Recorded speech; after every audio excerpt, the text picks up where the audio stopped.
Hirap naman ng casual interview nyo. Paano kung di ako? Casual pa lang yan, Nay. Paano pa mamaya? Tigil yung mga bakla, makiyaw yung mic. No. Okay. 11 to 11. Briefcase number 11.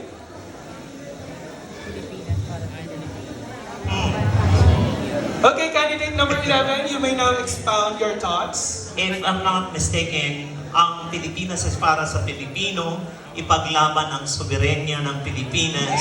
Meaning to say, hindi pa, ito pa lang.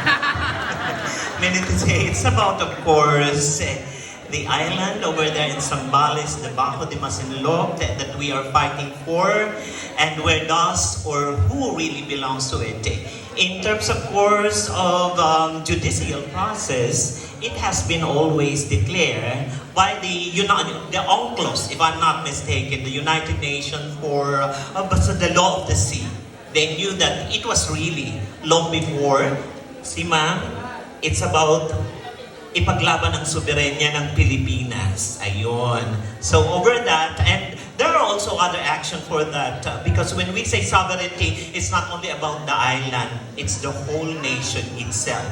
Meaning to say that whatever we practice in the law, I hope everybody will do this. Because as we bow down the Constitution of the 1987 or 1986 Constitution, everyone should protect everybody. But that's not what's happening right now.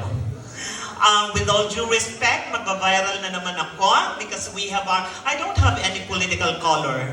I am for pro. 40% not listening. Over the many pageants I've been joining, everybody will be saying, alay, laban natin yan, para dito, tama na.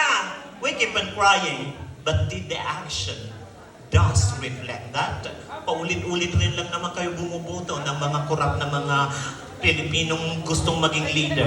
Remember this, when a politician or somebody wants to run, there is always a hidden agenda. And in order to protect the sovereignty of the Filipinos, one thing is for sure, you have to stop it at this very point of time and choose who exactly the right leader to be there. Not because of this, not because of popularity, nor because of the fame of every single Filipino surname o yung tinatawag nating political dynasty, hindi yun dapat ang tinitingnan natin. Tingnan natin kung sino talaga yung may puso. Kasi paulit-ulit na lang. O ayan, sana yung palakpak nyo, ilang taon na lang, iboto nyo yung tama. I am also a victim of that because sometimes, syempre, pag influencer ka, kailangan mo rin mabuhay. But then again, yakapin natin ang katotohanan. Hindi naman talaga may makikita kang malinis na politiko. Pero mas piliin natin ang mas less evil yung ginagawa. Okay lang kung nandun na yan.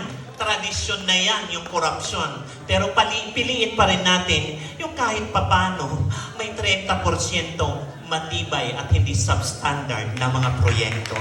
So, ladies and gentlemen, it is a reality.